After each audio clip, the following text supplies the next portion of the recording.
عورتوں کے لیے تو اور خطرناک ہے۔ رسول اللہ صلی اللہ علیہ وسلم نے فرمایا قیامت کے دن قیامت کے قریب ایسی عورتیں ہوں گی، صنفان لم ارہما، دو صنفیں، دو قسمیں جہنمیوں کی ایسی ہیں جو میں نے نہیں دیکھی، کیونکہ وہ میرے زمانے میں پیدا ہوئی نہیں ہیں۔ ان میں ایک ظالم حکمران اور ایک دوسرے، فرمایا وہ عورتیں کاسیاتن عاریاتن، جو لباس پہننے کے باوجود ننگی شمار ہوں گی قیامت میں۔ کیوں؟ لباس ہوگا، یا تو اتنا باریک لباس ہوگا کہ جسم کی کھال نظر آتی ہوگی، یا اتنا چست لباس ہوگا کہ جسم کے ابھار وہ ظاہر ہوتے ہوں گے اس سے۔ آج فٹنگ کے کپڑے اتنا رواج ہے، فٹنگ اپنی کوئی فٹنگ ہے نہیں، لیکن کپڑوں کی ایسی فٹنگ۔ وہ ایک واقعہ ہے نا مشہور، ایک عورت دکان پہ گئی، وہ پٹھان بھائی سے کہتی ہے ذرا باریک وہ شلوار کا کپڑا دے دیں۔ اس نے شلوار کا کپڑا دے دیا، تو اس نے کہا اس سے تھوڑا سا ہلکا دیجئے، تو اس نے اور تھوڑا ہلکا دے دیا۔ اس نے کہا اور ہلکا، تو اس نے کہا محترمہ اسی میں سب نظر آ جائے گا، اس سے ہلکے کی ضرورت نہیں۔ یہ مذاق نہیں کر رہا، آج کل خواتین کا مزاج اسی قسم کا بن گیا ہے، اپنے جسم کی نمائش کرنا چاہتی ہیں کہ اتنا کھلے کھلے گلے ہوں، گلے کھلے کھلے ہوں، بس نہیں چل رہا ان کا کس طرح کپڑے مختصر ہوں، اور اپنے جسم کی بس نہیں چل رہا یہ جسم کی دکھائیں کس طریقے سے ہم۔ اس سے سب سے بڑا عذاب دنیا میں عورت پہ آتا ہے، اس کے دل کا سکون برباد ہوتا ہے، دل کا سکون۔ ڈھانپ لے پورے جسم کو، کیا میرا جسم دنیا کو دکھانے کے لیے نہیں ہے میرا جسم دنیا کو دکھانے کے لیے۔ زینت کی اللہ نے عورت کو اجازت دی ہے تو کپڑے پہنی اچھے خوبصورت لباس پہنے، میک اپ کی بھی اجازت ہے، شریعت میں کوئی پابندی نہیں ہے۔ زیور تو عورت کے لیے تو زیور کی ترغیب ہے، زیور پہنے، سونے کا پہنے، چاندی کا پہنے، آرٹیفیشل پہنے جیسا آپ کو، لیکن جسم کیوں دکھا رہی ہیں لوگوں کو؟ تو اللہ کے نبی نے فرمایا وہ جہنمی عورتیں جو قیامت کے قریب پیدا ہوں گی میرے زمانے میں نہیں ہے، کافروں میں بھی نہیں تھیں ایسی عورتیں اس وقت۔ ان میں ایک کیا کہ ان کے جسم اتنا لباس ایسا ہوگا کہ لباس پہننے کے باوجود برہنہ عورتوں میں ان کا شمار ہوگا۔ دوسرا فرمایا کہ ان کے سر کے مانگ اونٹ کے کوہان کی طرح ہوگی، یعنی بال سامنے سے اٹھے ہوئے ہوں گے۔ فیشنیبل بال کیسے ہوتے ہیں؟ سامنے سے اٹھا کے رکھے ہوئے ہوتے ہیں۔ عورت کے لیے جوڑا پیچھے بنانا تو جائز ہے گردن کی طرف، سامنے سے بالوں کو اٹھانا جائز نہیں۔ عورت کے لیے سامنے سے بالوں کا ایک ہی سٹائل ہے، یا تو سارے بال پیچھے لے جائیں یا درمیان کی مانگ نکال کے سارے بال پیچھے لے جائیں، بس یہی، اسی میں زینت ہے، اسی میں زینت ہے۔ سفید ہو گئے ہیں بال تو مہندی لگا لیں، ڈارک براؤن مہندی لگا لیں، ٹھیک ہے نا، بس یہی عورت کی زینت ہے۔ اس کو گھما کے اسٹائل میں کبھی یہاں سے گھمانا، جیسے اداکاروں اور وہ ایکٹروں کو دیکھ کے، یہ تو جہنم کا ایندھن ہے میرے بھائی، یہ اداکار اور فلمی یہ جہنم کا ایندھن ہے۔ ان کو دیکھ کے جو ہے خود بھی جہنم میں جانا، ان کے راستے پہ چلنا، اگر یہ توبہ کے بغیر مر گئے تو یہ تو جہنم کا ایندھن ہے۔ تو ان کے راستے پہ نہ چلیں، ہم انہی کے راستے پر چلیں گے جو اہل جنت میں سے ہیں، اسلاف اور تابعین، اور آج بھی وہ لوگ جو اہل اللہ ہیں اور وہ عورتیں جو اولیاء اللہ ہیں، ان کے راستے پر ہمیں چلنے کا حکم دیا گیا۔ عورت کون سے کپڑے نہیں پہن سکتی؟ کیا عورت قمیص کالر بنا سکتی ہے اور سفید رنگ کا لباس پہن سکتی ہے؟ کیونکہ ہم نے سنا ہے کہ اس سے مردوں کی مشابہت ہوتی ہے۔ دیکھیں، عورت کے لیے لباس میں 3 شرطوں کا ہونا ضروری ہے۔ نمبر 1، لباس نے پورے جسم کو، بلکہ 4 شرطیں۔ نمبر 1، لباس نے پورے جسم کو ڈھانپا ہوا ہو۔ نمبر 2، لباس اتنا چست نہ ہو کہ جسم کے اعضاء کا ابھار بالکل واضح نظر آتا ہو۔ نمبر 3، لباس اتنا باریک نہ ہو کہ اس سے اسکن یعنی کھال نظر آتی ہو۔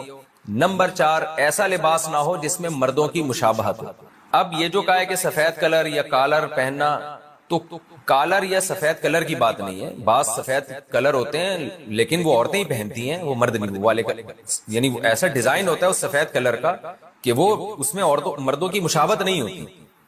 اب کوئی خاتون سفید کلر کی، اگر ایک مثال دے رہا ہوں، ساڑی پہن لیں تو مردوں سے مشابہت تھوڑی ہے، کیونکہ مرد سفید کلر پہنتے ہیں مگر ساڑیاں تو نہیں پہنتے نا۔ ویسے تو آج کل یہ جب سے ہومو سیکسولیٹی رائج ہو رہی ہے، کچھ بغیرت قسم کے مرد ہیں جو ساڑیاں پہن کے اور چوڑیاں پہن کے بھی گھوم رہے ہیں، تو بغیرتوں کے علاوہ کی بات کر رہا ہوں میں۔ تو نارملی سفید کپڑا عورتیں بھی پہنتی ہیں، عبایا ہوتی ہیں بعض سفید کلر کی، تو اس میں کوئی مردوں سے مشابہت نہیں۔ اب مردوں سے مشابہت کس لباس میں ہے، وہ ہر قوم کا کلچر الگ ہے، تو یہ خود فیصلہ کریں۔ اس کا آسان طریقہ یہ، کوئی بھی ایسا ڈریس پہنے دیکھنے میں فوراً لگ رہا ہو کہ بھئی یہ تو مرد پہنتے ہیں، تو وہ عرف فیصلہ کرے گا. اب ہر جگہ کا عرف الگ ہے، تو میں کوئی ایک جنرلی فتویٰ نہیں دے سکتا کہ یہ والا ڈریس پہنے یہ نہ پہنے. تو وہاں کا عرف دیکھ لیں کیا عرف چل رہا ہے، تو اسی حساب سے فیصلہ کریں. بمبئی میں کیا چل رہا ہے مارکیٹ میں، یہ کیونکہ بنت عبداللہ نے بمبئی سے پوچھا ہے، تو بمبئی کی مارکیٹ میں کیا چل رہا ہے بھائی، آپ وہاں بمبئی کی مارکیٹ میں دیکھ لیں کہ کون سے کپڑے ایسے ہیں جن کو پہننے سے مردوں کی مشابہت ہوتی ہے، کون سے کے نہیں ہوتی. غیر مسلم عورت سے مساج کرانا، 2 مرتبہ آپریشن ہو چکا ہے اور مسلز اور کمر میں مسلسل تکلیف ہے، کیا اس مجبوری میں کسی غیر مسلم عورت سے جسم کا مساج کروا سکتے ہیں جبکہ سطر کے اعضاء ڈھکے رہیں اور عورت نے دستانے پہنے ہوں؟ ایک بہن ناروے سے. دیکھیں، مسلمان عورت کا غیر مسلم عورت سے بھی پردہ ہے، لیکن چہرے کا پردہ، ہاتھوں کا پردہ نہیں ہے، باقی باڈی کا پردہ ہے. تو اس لیے بہتر تو یہی ہے کہ آپ کسی مسلم سے کروائیں، یہ کام تلاش کر لیں کسی مسلم ڈاکٹر کو. اور اگر ممکن نہیں ہے اور یہ علاج بھی آپ کے لیے ضروری ہے تو پھر مجبوری میں غیر مسلم سے کروایا جا سکتا ہے. زندہ والدین کے لیے دعائے مغفرت کرنا، اگر والدین زندہ ہوں تو ان کے لیے استغفار اور مغفرت کی دعا کر سکتے ہیں. عبد الرحمان کراچی سے. کیوں نہیں کر سکتے بھائی، والدین زندہ ہوں تو بھی ساتھ ساتھ ان کی سیدھے راستے پہ چلنے کی بھی دعا کرنی چاہیے کہ اللہ ہمارے والدین کو شریعت کے راستے پہ چلائے اور ان کی خطاؤں کو معاف کرے. اس کا بہت ثواب ہے. والدین کے لیے دعا سے جتنا اولاد کو فائدہ ہوتا ہے اتنا کسی کے لیے دعا سے اولاد کو فائدہ. اکثر خواتین جینز کی پینٹ پہنتی ہیں، اس کا پہننا کیسا ہے؟ ہماری خواتین کا لباس آہستہ آہستہ چینج ہو رہا ہے، وہی ویسٹرن ڈریس بنتا چلا جا رہا ہے. پہلے لوگ کہا کرتے تھے سعودی عرب میں اتنا پیسہ ہے اور اس کی وجہ سے وہاں خواتین اوپر سے عبایا ہوتی ہے، نیچے سے پینٹیں پہنی بھی ہوتی ہیں، لیکن کلچر آہستہ آہستہ یہاں کا بھی چینج ہو رہا ہے. تو بھائی سردی تو ہمیشہ سے پڑتی آ رہی ہے، کوئی فرسٹ ٹائم تو نہیں ہوا نا. پہلے خواتین سردی سے کیسے بچا کرتی تھی، تو وہی طریقہ آج بھی اختیار کر لیں. کیوں اپنے لباس کو آہستہ آہستہ چینج کر رہی ہیں؟ تو اسلام نے عورت کو حیا سکھائی ہے. اب لوگ ہم سے کہتے ہیں دلیل بتاؤ کہ کہیں لکھا ہو کہ عورت کے لیے پینٹ پہننا منع ہے. نبی صلی اللہ علیہ وسلم نے اصول اور ضابطے جو بیان کیے ہیں ان ضابطوں کی روح میں دیکھا جائے گا. اس کی مثال ایسے جیسے خواتین کا بائک پر مردوں کی طرح بیٹھنا. اس پر میں نے ایک بیان ریکارڈ کروایا تھا کہ ایسا نہیں کرنا چاہیے. اس پہ بعض لوگوں نے حدیثوں کے حوالے دیے کہ بھئی اونٹ پہ بھی تو صحابیات بیٹھا کرتی تھی. بھئی اونٹ کو آپ موٹر سائیکل پہ قیاس کر رہے ہیں، اونٹ پہ تو ایسے بیٹھنا ممکن ہی نہیں ہے جیسے بائک پہ بیٹھتی ہیں. ممکن ہے کیا؟ اور حیا کا تعلق عرف سے ہے. عرف سے حیا جو ہے نا ایسی چیز نہیں ہے جس کو لیبارٹری میں ایکسپلین کیا جائے گا یا کوئی سائنسدان اس کو بتائے گا. حیا کا تعلق کس سے ہے؟ عرف سے. بعض لوگ یہ بھی کہتے ہیں گاؤں دیہاتوں میں تو مردوں کی طرح بیٹھتی ہیں. بھئی ہم وہاں بھی مشورہ دیتے ہیں کہ ایسے بیٹھیں جیسے خواتین شہروں میں بائکوں میں بیٹھتی ہیں. اس میں حیا زیادہ ہے، حیا کا عنصر. اور جہاں بھی حیا کا عنصر زیادہ ہوگا شریعت عورت کی حیا کو پسند کرتی ہے، اپریشیٹ کرتی ہے. کوئی بھی کام جو حیا کے خلاف ہوگا شریعت اس کی حوصلہ افزائی نہیں کرتی. اب یہ حیا کے مطابق ایسے بیٹھنا ہے یا ایسے بیٹھنا، یہ تو آپ کا اگر ذوق صحیح ہے، آپ خود حیا پر ہیں ابھی، تو آپ کی نیچر خود فیصلہ کرے گی کہ بھئی خواتین کے لیے دونوں پاؤں ایک طرف کر کے بیٹھنا اس میں حیا کا عنصر زیادہ ہے. بعض لوگ بڑے شور و شور سے کلپ بنا رہے ہیں کہ نہیں جی ویسے بیٹھے ہیں، اس میں کیا ہوتا ہے. تو پھر آپ اپنی عورتوں کو کیوں نہیں بٹھا رہے؟ ویسے آپ کو بھی شرم آ رہی ہے اس طرح بٹھاتے ہوئے نا، تو آپ کو بھی تو اس میں شرم محسوس ہو رہی ہے. اس کا مطلب ایک چیز محسوس ہو رہی ہے تو ہے وہ. ہاں بعض دفعہ یہ ہوتا ہے کہ ایک کام جو حیا کے مطابق ہے اس کے کرنے میں نقصان زیادہ ہو رہا ہوتا ہے، تو پھر شریعت کہتی ہے پہلے جان کی حفاظت ہے، اس کے بعد دوسرے نمبر پہ کیا ہے؟ حیا ہے. آپ کو کوئی بیماری ہو گئی، ایسی بیماری ہے جو بتانا حیا کے خلاف ہے، اب آپ ڈاکٹر کو بتا نہیں رہے کہ جی شرم آ رہی ہے، تو پھر بیمار ہو کے مر جاؤ گے آپ تو، یا اس کا علاج ہی نہیں ہوگا. تو اگر خواتین کا اس طرح بیٹھنے میں جس طرح حیا، جس میں حیا زیادہ ہے، دونوں پاؤں ایک طرف کر کے بیٹھنے میں ایکسیڈنٹ کا خطرہ ہے، نقصان کا اندیشہ ہے، بائک میں پہیے میں کوئی دوپٹہ یا برقع یا چادر پھنسنے کا خطرہ ہے، پھر اسی طرح بیٹھ جائیں. لیکن ایسا ہوتا نہیں ہے. اگر وہ لپٹ کے بیٹھیں اور اپنے آپ کو سمیٹ کے بیٹھے اپنے لباس کو، تو ہمیشہ سے جب سے بائکیں ایجاد ہوئی ہیں اب تک مسلمان عورتیں اسی طرح بیٹھتی آ رہی ہیں. جو حادثات ہوتے ہیں وہ بے احتیاطی کی وجہ سے ہوتے ہیں، اس طرح بیٹھنے کی وجہ سے نہیں ہوتے. تو بھائی حیا کو سوسائٹی میں پروموٹ کرنے کی کوشش کریں، جو چیزیں بھی حیا سے جن کا تعلق ہے. باقی لبرل انٹیاں تو ان چیزوں سے کو ناپسند کرتی ہیں، وہ تو کہتی ہیں کیا باتیں کر رہے ہیں، ہماری مرضی، ہم ایسے بیٹھے ہم ویسے بیٹھے، تمہیں کیا تکلیف ہے؟ ہمیں تھوڑی کوئی تکلیف ہو رہی ہے، ہم سے تو کوئی پوچھ رہا ہے تو ہم اس کو بتا رہے ہیں. باقی آپ کی مرضی، آپ جیسے مرضی بیٹھیں. تکلیف کا تعلق تو جب ہوتا ہے جب یوں بیٹھی ہوئی ہوتی ہے، ہم اس کو گن پوائنٹ پہ یوں بٹھاتے ہیں. آپ کی مرضی. ہم سے اکارڈنگ ٹو اسلام کسی نے پوچھا ہے تو ہم بتائیں گے اکارڈنگ ٹو اسلام یہ پسندیدہ کام نہیں ہے. جو چیز حیا کے زیادہ قریب ہے اسلام اس کو زیادہ پسند کرتا ہے. سمجھتے ہو کہ نہیں سمجھتے ہو؟ تو اسی طرح جینس کی پینٹیں وغیرہ کا خواتین میں رواج بڑھ رہا ہے. اگر گھر میں کوئی نہیں ہے، میاں بیوی ہیں، وہ تو جو مرضی پہنے، لیکن بچے بڑے ہو گئے ہیں یا آپ گھر سے باہر جا رہی ہیں تو پھر یہ لباس اور آسان لفظ کر کے کہہ دیتا ہوں، ہلکا کر کے، کہ حیا کے تقاضوں کے پورے مطابق نہیں ہے. میں یہ بھی نہیں کہہ رہا بے حیائی ہے، اور ہلکا کر دیا ہم نے اس کو، ٹھیک ہے نا. لیکن اسلام عورت سے جس قسم کی حیا کا مطالبہ کرتا ہے اس معیار پہ بہرحال یہ لباس پورا نہیں اترتا. چست کپڑے عورت کے لیے شریعت میں پسندیدہ نہیں ہے. رسول اللہ صلی اللہ علیہ وسلم نے فرمایا کہ صنفانی لم ارہما، دو میری امت میں گروہ ایسے ہیں جن کو میں نے نہیں دیکھا، لا یجدن ریح الجنہ وان ریحها لیوجد من مسیرۃ کذا وکذا، وہ جنت کی خوشبو بھی نہیں پائیں گے وہ دو فریق. ایک تو ظالم حکمران، اور دوسرا آپ نے فرمایا کاسیات عاریات، وہ عورتیں جو لباس پہنی بھی ہوں گی اس کے باوجود اللہ کے ہاں برہنہ شمار ہوں گی، بے لباس شمار ہوں گی. کیوں بھائی؟ لباس جب پہنی ہوئی ہے تو بے لباس کیوں بھائی؟ اس لیے کہ وہ لباس ہونا نہ ہونا برابر ہوگا. تو علماء نے دو شرطیں بیان کی ہیں کہ دو چیزیں اگر لباس میں ہیں تو وہ ایسا ہی ہے جیسے بے لباس. ایک چست اتنا ہو کہ جسم کے اعضاء کا ابھار پورا واضح نظر آتا ہو، اتنا ٹائٹ، اور ایک اتنا باریک ہو کہ اسکن نظر آتی ہو، کھال نظر آتی ہو. تو یہ جو ٹائٹس پہن رہی ہیں لڑکیاں، خواتین پہن رہی ہیں، اس کو تو پورے جسم کا، اس کو تو فیشن بنا دیا جی. تو عورت کا لباس ڈھیلا ڈھالا ہونا چاہیے. تو اب آخرت پر اگر ایمان ہے تو بات سمجھ میں آئے گی. آخرت کو آپ نہیں مانتے تو بھائی آپ جیسا مرضی، جب آپ کا عقیدہ ہی نہیں ہے کہ آخرت میں ہمیں جواب دینا ہے اپنے لباس کے بارے میں، تو جو مرضی پہن لو پھر آپ. یہ تو ان لوگوں کے لیے باتیں ہیں جو اللہ اس کے رسول پر ایمان رکھتے ہیں، آخرت پر ایمان رکھتے ہیں. ہمیں اپنے اعمال کا حساب دینا ہے تو ہمیں لباس میں ان پابندیوں کو اختیار کرنا پڑے گا جو پابندیاں اللہ اس کے رسول نے لگائی ہیں. اب دیکھو، مرد کے لیے ہمیں گرمی لگ رہی ہوتی ہے، بعض دفعہ انسان قمیض پہننے میں بھی گرمی لگ رہی ہوتی ہے، لیکن اللہ نے پابندی لگا دی، مرد بھائی ناف سے لے کے گھٹنے تک اس جگہ کو چھپانا پڑے گا. یہ اللہ میاں نے پابندی لگائی نا. گورے تو نیکر پہن کے گھوم رہے ہوتے ہیں، بڑے لوگوں میں بھی دیکھا ہے جو بڑا ذرا ماڈرن قسم کے ہوتے ہیں، چڈی وڈی میں بھی گھوم رہے ہوتے ہیں، کہہ رہے ہیں گرمی لگ رہی ہے، کیا ہے یہ ٹینشن وینشن. ہم کہتے ہیں بھائی ٹھیک ہے، آپ کو آخرت میں جواب نہیں دینا، ہم نے جواب دینا ہے. تو ہمیں اللہ نے پابندی لگائی ہے کہ جتنی بھی گرمی لگے، ناف سے لے کے آپ گھٹنے تک کا ایریا آپ کو چھپانا ضروری ہے. تو اسی طرح عورت میں بھی اللہ نے پابندیاں لگائی ہیں لباس کے بارے میں، تو عورت کو بھی ان پابندیوں کو فالو کرنا پڑے گا. سمجھتے ہو کہ نہیں سمجھتے؟ دوسری بات یہ ہے کہ دیکھو، ابھی میں گیا ہوں وہاں یورپ میں، کتنی شدید سردی تھی، وہاں تو مائنس میں ٹیمپریچر ہے. تو لوگ کہہ رہے ہیں وہاں پینٹ شرٹ کے بغیر گزارا نہیں ہے، تو ہم تو شلوار قمیض میں گھومے وہاں پہ، ہمارا تو گزارا ہو رہا تھا. مردوں کے لیے پینٹ شرٹ پہننا حرام نہیں ہے، مردوں کے لباسوں کے الگ احکام ہے، عورت کے لیے الگ احکام ہے. لیکن میں بتا رہا ہوں کہ سردی کی وجہ سے پینٹ شرٹ، اس کا کوئی کانسیپٹ، آپ وہ پہن لیں، انر پہن لیں آپ، اور اندر آپ وہ پہن لیں، ہائی نیک پہن لیں، بہت ہوتی ہے، اور جیکٹ پہن لیں آپ، تو اندر پہن لیں. تو خواتین بھی اگر کوئی سردی زیادہ لگ رہی ہے، اوپر شلوار پہن لیں، اندر کوئی انر پہن لیں. وہ سمجھ میں آ رہی ہے بات؟ اس کے لیے پینٹ ہی پہننا کیوں ضروری ہے؟ اور اگر پینٹ پہننی بھی ہے کسی خاتون نے تو پھر اوپر جو لباس ہے نا وہ ڈھیلا ڈھالا ہو، وہ نیچے تک آئے، شرٹ نہ ہو پھر اوپر. جیسے بعض دفعہ انسان انر پہن لیتا ہے یا کوئی ٹائٹ پہن لیا، اس کے اوپر پھر کرتا، خاتون جو ہے نا وہ پھر کرتا ایسا پہنی بھی ہو کہ وہ کرتا کور کر رہا ہو اس کو، پھر گنجائش ہے اس میں. سمجھ میں آ رہی ہے بات؟ تو پینٹ پہننے کے بعد پھر شرٹ نہ ہو، بلکہ اس کے بعد کیا ہو، کوئی ایسا کرتا ہو جس نے جو نیچے تک آ رہا ہو، تاکہ وہ جسم کے جو ہے وہ چھپ جائے. مقصد تو چھپانا ہے نا. تو میں یہ عرض کر رہا تھا میرے بھائی، اللہ کے احکام کو ہم لوگ فالو اس لیے نہیں کرتے کہ اس پہ جو سزا ملنے والی ہے وہ نظر نہیں آ رہی.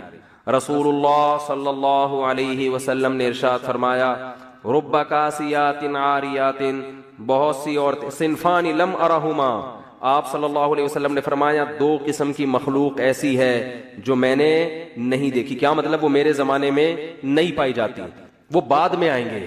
اور یہ اشارہ اس سے مل رہا ہے کہ وہ قومیں مسلمانوں میں پیدا ہونے والی ہیں. فرمائے ایک ظالم حکمران جو عوام پہ ظلم کریں گے، ہر وقت کوڑا لٹکا رہے گا ان کا. دوسرا فرمایا کاسیات عاریات، ایسی عورتیں جو لباس پہننے کے باوجود برہنہ ہوں گی، ان کا لباس جسم پہ ہونا نہ ہونا برابر ہوگا. فرمایا رؤوسہن، ان کے سر ایسے ہوں گے کاسنمۃ البخت، جیسے اونٹ کے کوہان ہوتے ہیں، ایسے فیشن کیے ہوئے ہوں گے کہ بالوں کو اوپر سے اٹھا کے رکھا ہوا ہوگا.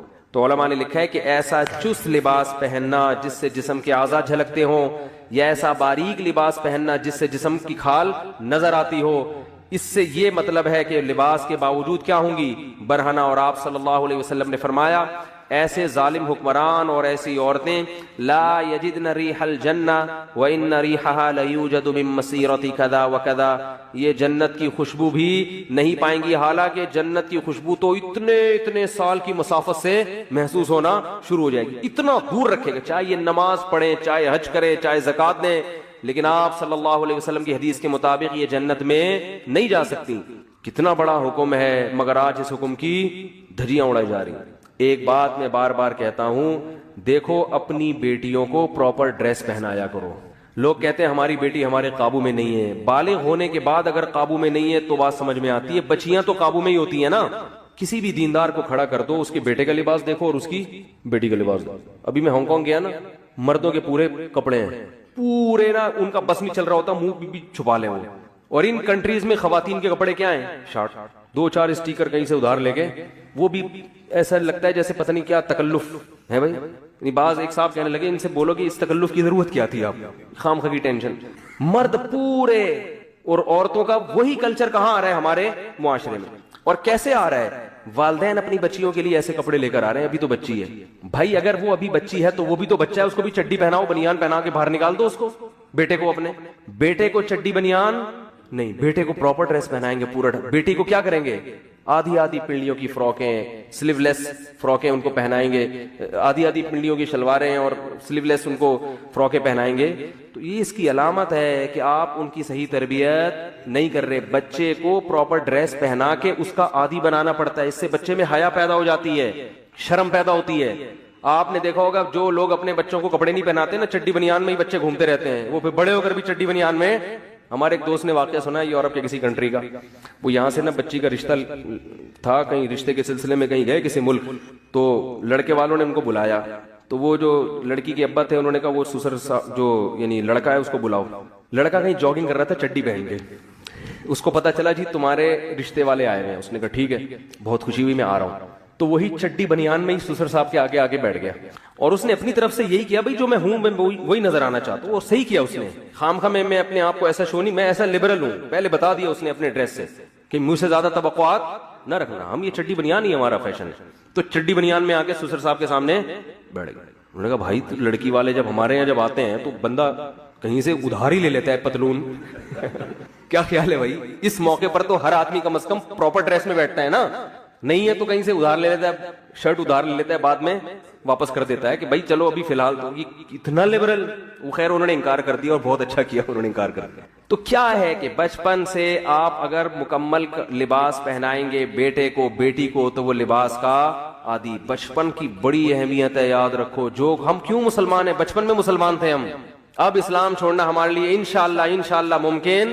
نہیں ہے۔ بچپن اسلام میں پیدا ہوئے ہم لوگ۔ مجھے اچھی طرح یاد ہے، میں اپنے والد صاحب کو دیکھتا تھا، داڑھی ہے ان کی نا ماشاءاللہ، میرے دادا پردادا سب داڑھی والے تھے، تو جن کے ابو کی داڑھی نہیں ہوتی تھی مجھے وہ عجیب سے لگتے تھے۔ میں کہتا تھا یہ بچے اپنے ابو کو ابو کیسے سمجھتے ہیں؟ کیونکہ وہ داڑھی کا ایک وقار ہوتا ہے نا، ایک نورانیت ہوتی ہے۔ تو میں کہتا یار میرے والد صاحب کا نورانی چہرہ ماشاءاللہ، داڑھی، تو باپ کے لیے تو ایسا ہی چہرہ ہونا چاہیے نا۔ تو جو کلین شیو ابا ہوتے تھے میں ان کے بچوں پہ ترس کھاتا تھا کہ یار یہ اپنے ابا کو، ان میں ابا پن تو نظر ہی نہیں ہے۔ معذرت جو بغیر داڑھی والے ہیں بھائی، معذرت، کسی کی توہین مقصد نہیں ہے۔ تو میں کہا ان کو اپنے ابا کیسے لگتے ہیں؟ وہ روحانیت تو آ نہیں رہی ان میں، ابا تو ببر شیر جیسا ہونا چاہیے نا۔ پتھر اٹھاؤ مفتی نکلے گا نیچے سے۔ اور صرف یہ مفتیوں کے ساتھ نہیں ہو رہا، ڈاکٹروں میں بھی ایسے ہی ہے، جعلی سرٹیفکیٹ کے ڈاکٹر بھرے ہوئے ہیں، اور حکیم تو ہول سے، جس کا دنیا میں کوئی کام نہیں ہے وہ حکیم بنا ہوا ہے، اور اس سے بھی زیادہ ہول سیل کے حساب سے روحانی عامل ہیں، روحانی جن چڑیل بھوت بھگانے والے، وہ تو اتنے ہر ایک کو روحانی علاج آتا ہے۔ ایک صاحب مجھے دبئی میں ملے کہ میرا روحانی علاج کر دیں، میں نے کہا میرا ایک یوٹیوب پہ وہ ہے کلپ ہے اس بارے میں، بڑے خوش ہوئے، کہتے ہیں اس کلپ کا نام کیا ہے؟ کلپ کا، میں نے کہا اس کا نام ہے روحانی علاج والوں کا علاج، روحانی علاج والوں کا علاج۔ تو خیر میں جلدی سے بات کو سمیٹ کے ختم کرتا ہوں، وقت پورا ہو گیا کہ بھائی دیکھو اللہ کے لیے جب قربانی دو گے نا تو قربانی کے سلے میں اللہ کی محبت پیدا ہوگی. پہل آپ کو کرنی پڑے گی. ایک بالش آپ آؤ گے تو اللہ آپ کی طرف ایک ہاتھ آئے گا. پہل آپ کو, تو اس پہل میں آج یہ عزم کرے سب سے پہلے. میں خواتین کے کچھ بات عرض کر رہا تھا کہ اپنے جو ان کے مینسز کے ایام ہوتے ہیں ان کو عورت پر واجب ہے کہ وہ نوٹ کر کے رکھے, کیونکہ عادت سے اس کا تعلق ہے کہ جتنے دن کسی خاتون کی عادت ہے پھر اگلے مہینے اتنے دن تک وہ ایام شمار ہوں گے. یہ میں زیادہ ڈیپ میں نہیں جا رہا ابھی. تو بہت سی خواتین پاک ہو جاتی ہیں مگر روزہ چھوڑ دیتی ہیں, بہت سی ناپاک ہوتی ہیں مگر روزہ رکھتی ہیں. تو مسائل کا علم ہے ہی نہیں. بہشتی زیور ایک جامعۃ الرشید نے چھاپی ہے, آسان بہشتی زیور, تسہیل بہشتی زیور کے نام سے. وہ کتاب ہر گھر کی ضرورت ہے. اس میں بہت روز مرہ کے مسائل لکھے ہوئے. ہمارے اہل حدیث حضرات اس پہ اعتراضات کرتے ہیں, تو کسی مسئلے پر اعتراض کریں تو میرے سامنے لے کر آئے. اس کو سمجھتے ہیں کہ نہیں سمجھتے؟ اعتراض کرنا آسان ہوتا ہے, گورنمنٹ کی طرف سے کوئی پابندی نہیں. ابھی میرا وہ بات ہوئی تھی نا, مناظرہ لوگوں نے نام دے دیا, حالانکہ مناظرہ نہیں تھا. اس میں ہوا یہ تھا کہ وہ یہ بار بار کہہ رہے تھے تقلید یہ ہے تقلید وہ ہے. میں نے کہا آپ بیٹھیں, پہلے مجھے بتائیں تو آپ کے ہاں تقلید کی ڈیفینیشن کیا ہے. تو میں پہلے لکھوں گا, پھر اگلی نشست میں ہم اس پہ کیا کریں گے, بحث کریں گے. کیونکہ ایسے ادھر ادھر باتیں کرنا بہت آسان ہوتا ہے. تو سامنے بیٹھ کے آپ مجھے ریٹرن لکھ کے دیں, میں پہلے آپ کے دعوے کو سمجھوں گا آپ کا دعویٰ ہے کیا, پھر ہم اس پہ بحث کریں گے. تو محترم نے دعویٰ یہ بتایا کہ کسی کی کو بلا دلیل فالو کرنا کیا کہلاتا ہے, تقلید, اور یہ حرام ہے, ناجائز ہے. میں نے کہا کسی کی بھی تقلید و حرام ہے. انہوں نے کہا کسی کی بھی تقلید و حرام ہے. وہ موجود ہے, ریکارڈ ہے.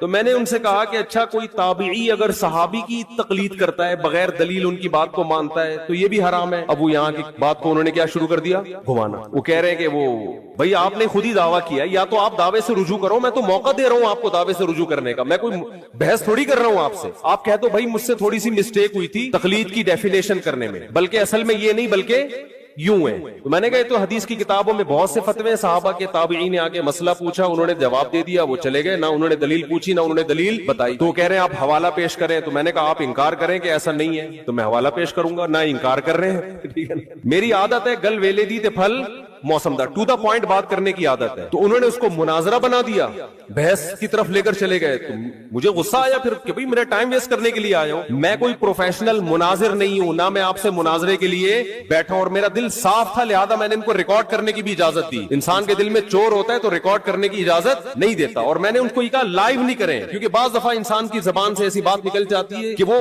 پبلش کرنے کی نہیں ہوتی. لیکن انہوں نے خیر اس کو لائیو بھی چلایا اور جو کچھ ہوا سب کے سامنے. تو گل ویلے دی پھل موسم دا, ٹو دا پوائنٹ بات ہونی چاہیے. تو وہ یہ سمجھ رہے تھے شاید میں ان کو نیچا دکھانا چاہتا ہوں. ماں نہ میں نیچا دکھانا چاہتا ہوں بھائی, میں آپ سے آپ کا دعویٰ سمجھنے کی کوشش کر رہا ہوں کہ آپ کا تقلید کے بارے میں موقف کیا ہے. کہنے تفسیر کی فلاں کتاب میں یہ لکھا. بھائی تفسیر کی کتاب میں کیا لکھا ہے یہ تو مفسر کا موقف ہے نا, میں تو اہل حدیث کا موقف پوچھنا چاہتا ہوں, آپ کا موقف کیا ہے. تو آج کا جو دور ہے نا حق کو سمجھنے کا نہیں ہے, بس ایک دوسرے کو نیچا دکھانے کا وہ ہے. تو بات کیا چل رہی تھی یہ, ہاں میں یہی کہہ رہا تھا یہ جو بہشتی زیور کتاب ہے نا مسائل کی, یہ گھر میں رکھیں. یہ بہت ہندوستان میں اس کتاب کو اللہ نے جتنی مقبولیت عطا فرمائی ہے اتنی مقبولیت کسی دوسری کتاب کو نہیں ملی. جہیز میں خواتین کو یہ کتاب دی جاتی تھی تو جامعۃ الرشید نے آسان کر کے چھاپی ہے. اور اگر کوئی اہل حدیث حضرات کہتے ہیں یہ غلط ہے, یہ قرآن و سنت کے خلاف ہے, تو مجھے بتائیں کون سا مسئلہ قرآن و سنت کے خلاف ہے, میں اس کا جواب دوں گا انشاءاللہ.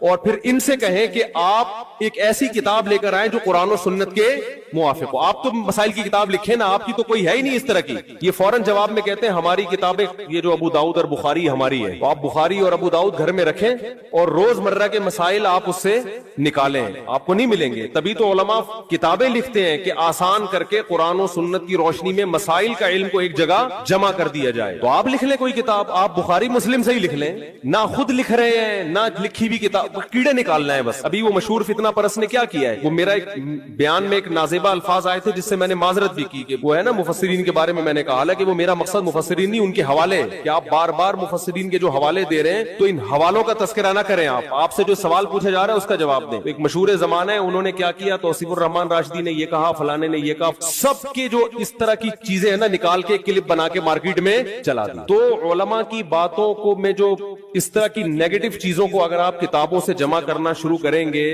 اور تقریروں سے جمع کر کے کلپ بنائیں گے تو اس سے معاشرے میں جوڑ پیدا نہیں ہوگا بلکہ توڑ پیدا ہوگا. یہ بالکل ایسے ہی ہے جیسے آپ سب کی دعوت کریں اور آپ بولیں تمہارے ابا نے فلاں سن میں یہ غلط کام کیا, تمہارے چاچا نے فلاں سن میں یہ غلط کام کیا, تمہارے ماموں نے فلاں سن میں یہ غلط کیا اور تمہاری پھپھو ایک دفعہ پکڑی گئی تھی بھاگ کے, پھر آئی تھی توبہ کر لی تھی لیکن پکڑی گئی تھی, اور تمہاری خالہ کو بھی میں نے دیکھا ہے ٹکٹکی باندھ کے تمہارے چاچو کو دیکھ رہی تھی. یہ سارا کر کے آپ نے ایک دسترخوان پہ سب کو دعوت کی اور یہ کلپ چلا دی اور کہا میں جوڑ پیدا کرنے کے لیے یہ کام کر رہا ہوں, میرا مقصد امت میں توڑ نہیں ہے. واڑے واہ, خدا کی قسم مزہ آ گیا. تو بعض لوگوں کا یہ کام ہے, فلاں بزرگ نے اپنی کتاب میں یہ لکھا, فلاں بزرگ نے اپنی کتاب میں یہ لکھا, فلاں بزرگ نے اپنی کتاب میں یہ لکھا, فلاں دیوبندی نے اپنی کتاب میں یہ, فلاں بریلوی نے تقریر میں یہ کہا, فلاں اہل حدیث نے تقریر میں یہ کہا, فلاں نے, اور وہ اتنا ملغوبہ بنا کے سب علماء سے لوگوں کو بدگمان کر کے کہا کہ میرا کام امت میں جوڑ پیدا کرنا ہے, میں فرقہ پرستی اور توڑ کو کبھی پنپنے نہیں دوں گا. خدا کی قسم اس سے بڑا لطیفہ دنیا میں کوئی ہو نہیں سکتا. مثبت چیزوں کو ہائی لائٹ کیا جاتا ہے. ہر انسان سے غلطیاں ہوتی ہیں, ہر انسان. علماء اس بارے میں ایک اصول بیان کرتے ہیں کہ آدمی غلط ہو, پھر اگر وہ صحیح بات بھی کرے تو اس کی وجہ سے متاثر مت ہو. جیسے غامدی صاحب نے اسلام کا بیڑا غرق کر دیا, 2-4 اچھی باتیں بھی کرتے ہیں, وہ جنت جہنم کی بھی تھوڑی سی باتیں کر لیتے ہیں, لیکن ویسے پورا انہوں نے پردہ کے بھی دھجیاں اڑا دی, عدت کے حکام کی دھجیاں اڑا دی, داڑھی کا انکار کر دیا, اور پتہ نہیں کیا کیا. 2-4 باتیں اچھی کر لیتے ہیں کہ اللہ کا وجود ہے, اللہ کی توحید ہے, ملحدوں کے خلاف تقریریں بھی ان کی ملتی ہیں, اور بعض دفعہ بندہ کیا ہوتا ہے, صحیح ہوتا ہے لیکن اس سے غلطیاں ہوتی ہیں. تو اگر کوئی بندہ ٹھیک ہے, اس سے کبھی غلطی ہو رہی ہے, تو آپ اس کی غلطی کو اچھال رہے ہو, اس کا مطلب آپ غلط ہو, آپ کی سوچ کیا ہے, غلط ہے, آپ نیگیٹیوٹی کو فروغ دے رہے ہو معاشرے میں. تو خیر کہاں سے کہاں بات چلی گئی, ہم تو رمضان شوال میں الجھے ہوئے. تو بہشتی زیور کتاب ہے, مسائل بہشتی زیور, حضرت مولانا اشرف علی تھانوی کی. جہاں حضرت مولانا اشرف علی تھانوی کا نام آئے گا لوگ فوراً کہتے ہیں انہوں نے اپنے نام کا کلمہ پڑھایا تھا, اشرف علی رسول اللہ. میں ممبر پہ بیٹھ کے دعوے سے کہتا ہوں انہوں نے کبھی اپنے نام کا کلمہ نہیں پڑھایا. اس کے میں ویڈیو ریکارڈنگ میں جواب دے چکا ہوں, اور اس جواب کا جو جواب آیا ہے نا وہ ادھورا آیا, اس میں میری پوری اعتراضات کا جواب دیا نہیں گیا ہے. اس لیے میں کہہ رہا ہوں ایک دفعہ سامنے بیٹھ کے میں محترم سے اشکال کر لوں گا کہ حضرت نے اشرف علی تھانوی جو کلمہ پڑھوایا ہے اس کی حقیقت کیا ہے. میں سامنے بیٹھ کے میں مناظرہ نہیں کروں گا, بحث بھی نہیں. جیسے لوگوں کو اجازت ہوتی ہے نا سوال پڑھنے کی, بھائی محترم کی مجلس میں لوگوں کو اجازت ہے کہ سوال پڑھ کے سناتے ہیں, تو ہمیں بھی تو اجازت دو نا.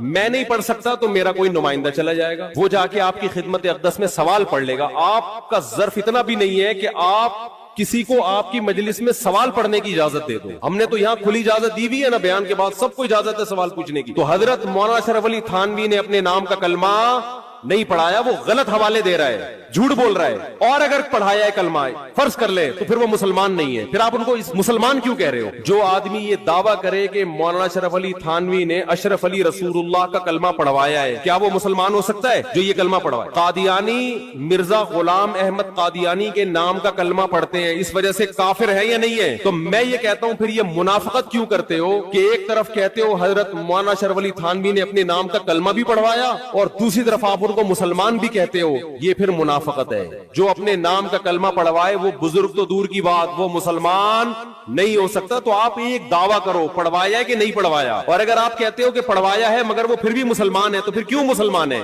اس کی تعویل کیا کرتے ہو آپ؟ وہ تعویل آپ کر کے بتاؤ آپ. تو بہشتی زیور بہت شاندار کتاب ہے. باقی دیکھو دنیا میں کوئی کتاب ایسی نہیں ہے اللہ کی کتاب کے علاوہ کہ A to Z بالکل ٹھیک ہو, اس میں غلطی کا امکان نہ ہو. یہ ہم بہشتی زیور کے بارے میں بھی دعویٰ نہیں کرتے. بہشتی زیور میں 15 شعبان کے روزے کو مستحب لکھا ہے, لیکن ہم اس روزے کا مستحب نہیں مانتے کیونکہ اس میں حدیث صحیح نہیں ہے. تو یہ تو چھوٹی موٹی مسٹیک تو دنیا میں ہر شخص سے ہو سکتی ہے. ہمارے شیخ حضرت مفتی رشید احمد صاحب کی فتاوا کی کتاب ہے احسن الفتاوا, بہت شاندار فتوے ہیں اس میں, بہت بہترین مدلل, لیکن اس کے ہر جز سے کوئی بھی متفق نہیں ہے. وہ تو دنیا میں کوئی کتاب ایسی نہیں ہے. تو اس کا یہ حل تھوڑی ہے کہ کتابوں کو اٹھا کے آپ پھینک دیں. اس کا حل یہ ہے کہ علماء اس پہ حاشیے چڑھاتے ہیں, اس پہ اپنی تقریضات لکھتے ہیں, تو پھر اشکالات اور تعلیقات ہوتی ہیں اس کے اوپر. تو یہ بہت شاندار کتاب ہے, آپ اس کو گھر میں رکھیں, اس سے آپ کو رمضان کے مسائل پتہ چلیں گے, خواتین کے خاص طور پر حیض و نفاس کے مسائل, جو آج کل ہماری جدید طبقے سے جو وابستہ خواتین ہیں یونیورسٹیوں پڑھنے والی, ان کو طہارت کے مسائل بھی معلوم نہیں ہے, بالکل نہیں پتا ان. تو رمضان کا پہلا خاندانی کام آپ نے کیا کرنا ہے بھائی, جلدی سے بات کو ختم کر رہا ہوں میں, ایک روزہ بھی نہیں چھوڑی, آپشن ہی ختم, چاہے سحری میں آنکھ کھلے یا نہیں کھلے. اس سے روزے آسان ہو جائیں گے ورنہ ٹینشن. دوسرا کام خاندانی کیا کرنا ہے, تراویح کی نماز. کیا کام کرنا ہے بھائی؟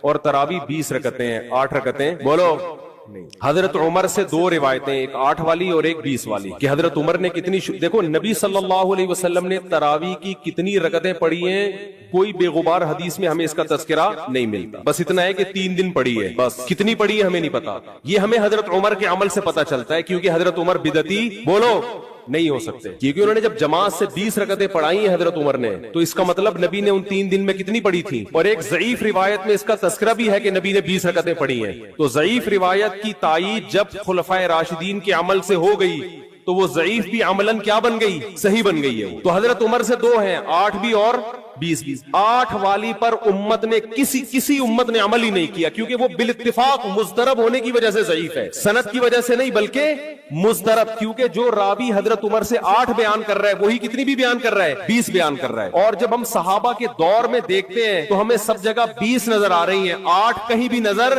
نہیں آ رہی۔ تو یہ کیسے ممکن ہے کہ حضرت عمر نے 8 شروع کی ہو اور کوفہ، بصرہ، دمشق، شام، مصر سب جگہ 20 ہو رہی ہوں؟ اس سے پتہ چلتا ہے کہ حضرت عمر سے جو 20 والی روایت ہے وہ صحیح ہے، 8 والی صحیح نہیں ہے۔ اور اس کی سب سے بڑی دلیل یہ ہے کہ موطا امام مالک میں ہے 8 رکعتوں والی، جو امام مالک نے نقل کی ہے، لیکن امام مالک خود 8 کا فتویٰ نہیں، وہ خود 20 سے زیادہ کے قائل ہیں، وہ تو 20 کے بھی نہیں 36 کے قائل ہیں۔ تو یہ کیسے ممکن ہے کہ کتاب کا مؤلف 8 والی ذکر کر رہا ہو مگر خود اس روایت کو وہ اس پر عمل نہ کر رہا ہو؟ ان باتوں کا کسی اہل حدیث عالم کے پاس جواب نہیں ہے۔ ترمذی میں ایک روایت پیش کی جاتی ہے امام احمد بن حنبل سے، یہ روایت ہے کہ اس میں کوئی مخصوص عدد ثابت نہیں ہے، جتنی چاہے پڑھ لو، لیکن امام احمد کی جو اپنی اصل کتابیں فقہ کی، اس میں امام احمد کے شاگرد جو امام احمد سے ذکر کرتے ہیں وہ ذکر کرتے ہیں امام احمد بن حنبل کے نزدیک بھی 20 رکعتیں مختار ہیں۔ سمجھ نہیں آ رہی میرا خیال ہے؟ تبھی فقہ حنبلی میں تراویح کی رکعتیں کتنی ہیں؟ 20۔ اور امام ابو حنیفہ کے نزدیک بھی لوگ پتہ ہے مجھ سے کیا کہتے ہیں، لوگ جو ہے نا کہتے ہیں کہ یار آپ ان حدیثوں کا انکار کر رہے ہو جس میں 8 آتا ہے۔ 8 والی جو بخاری کی حدیث ہے نا اس کا تراویح سے کوئی تعلق نہیں ہے۔ بخاری میں آتا ہے نبی رمضان اور غیر رمضان میں 8 پڑھتے تھے، اس کا تراویح سے کوئی تعلق، وہ تو غیر رمضان میں بھی تھی۔ اتنی سینس نہیں ہے یار، آپ ہمیں قرآن و حدیث سکھا رہے ہو اور ہمیں اپنا مقلد بنا رہے ہو، اتنے بڑے بڑے مجتہدین کی تقلید چھوڑ کے۔ میں لوگوں سے ایک بات کہتا ہوں، لوگوں سے کہتا ہوں ایک قرآن و حدیث وہ ہے جو ابو حنیفہ، شافعی، مالک اور احمد بن حنبل نے سمجھا، اور ایک قرآن و حدیث وہ ہے جو 15ویں صدی کے مولوی سمجھ رہے ہیں۔ کس کی فہم زیادہ صحیح ہوگی بولو بھائی؟ ایک قرآن وہ ہے جو انجینئر بیان کر رہا ہے حدیث، ایک حدیث کی تفصیل وہ ہے جو امام مالک بیان کر رہے ہیں، ابو حنیفہ بیان کر رہے ہیں جن کی 80 ہجری میں پیدائش ہوئی ہے، تابعین میں سے ہیں، جو امام شافعی بیان کر رہے ہیں۔ تم امام شافعی کو چھوڑ رہے ہو، تم امام ابو حنیفہ کو چھوڑ رہے ہو، تم امام مالک کو چھوڑ رہے ہو، تم احمد بن حنبل جیسے محدث اور فقیہ جو امام بخاری کے استاذوں میں ہیں ان کو چھوڑ کر فالو کس کو کر رہے ہو؟ انجینئر کو۔ اور تم کہہ رہے ہو ہم صرف قرآن و حدیث کو مانتے ہیں، ہم کسی اور چیز کو نہیں مانتے۔ تم قرآن و حدیث کو نہیں مانتے میرے بھائی، تم مقلد ہو، اندھے مقلد ہو۔ تم قرآن و حدیث کی اس تشریح کو مانتے ہو جو انجینئر کر رہا ہے، اس تشریح کو نہیں مانتے جو احمد بن حنبل کر رہے ہیں، جو ابو حنیفہ کر رہے ہیں، جو امام مالک کر رہے ہیں، جو امام شافعی کر رہے ہیں۔ یہ بڑے بڑے تابعین، تبع تابعین، مجتہدین جن کو پوری امت نے فالو کیا ہے۔ تو 8 رکعت کی جو موطا امام مالک کی حدیث ہے، اس 8 رکعت پہ امام مالک نے فتویٰ نہیں دیا۔ کیوں؟ اس لیے کہ وہ حدیث مضطرب ہے، اس میں راوی ایک بیان پہ ٹکتا نہیں ہے، کہیں 20 بیان کرتا ہے، کہیں 8۔ جب راوی کے بیان میں تضاد ہو تو حدیث مضطرب ہونے کی وجہ سے رد ہو جاتی ہے۔ اور میں آخری بات کر کے بیان کو ختم کرتا ہوں، یہ جو تراویح کا لفظ ہے یہ 8 رکعتوں پہ فٹ ہی نہیں بیٹھتا ہے۔ اس کا بھی میں جواب سوال کر رہا ہوں لیکن کوئی جواب نہیں دے رہا۔ دیکھو اپنی مرضی کے سوال بنا کے جواب دے دیا کرو تو لوگ واہ واہ کریں گے۔ آپ میرے ساتھ یہ ہو رہا ہے، میں جو بیانات میں اعتراض کرتا ہوں نا اس کا جواب نہیں مجھے ملتا، خود سے اعتراض بنا کے کیا کر دیا جاتا ہے جواب۔ جیسے میں نے بتایا تھا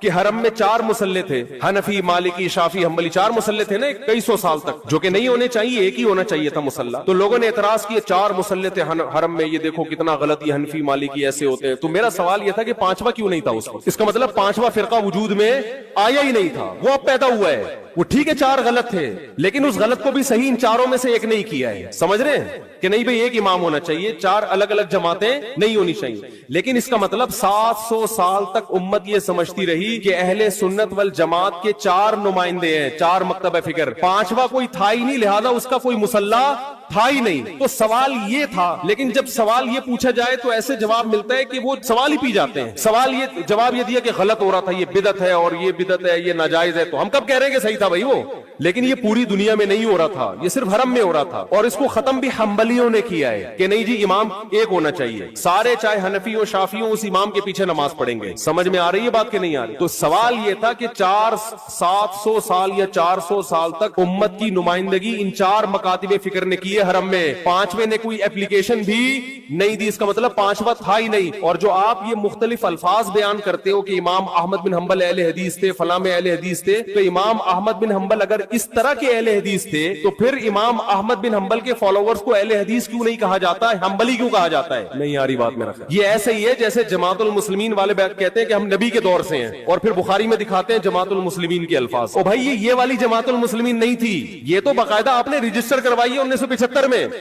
وہ جماعت المسلمین صحابہ کو جماعت المسلمین کہا گیا ہے. تو یہ جو اہل حدیث کا لفظ ہمیں پرانے وقتوں میں ملتا ہے, یہ محدثین کے لیے ملتا ہے, یہ کسی مخصوص فرقے کے لیے نہیں ملتا. پھر بھی میں اہل حدیث کو اہل سنت میں داخل سمجھتا ہوں. میں پھر بھی ان کو نہیں کہتا کہ جہنم میں جائیں گے, لیکن میں کہتا ہوں کہ آپ کم از کم اس چند 100 سال پہلے آپ پیدا ہوئے ہیں, آپ کی جماعت وجود میں آئی, ہم پھر بھی آپ کو گلے لگانے کے لیے تیار ہیں.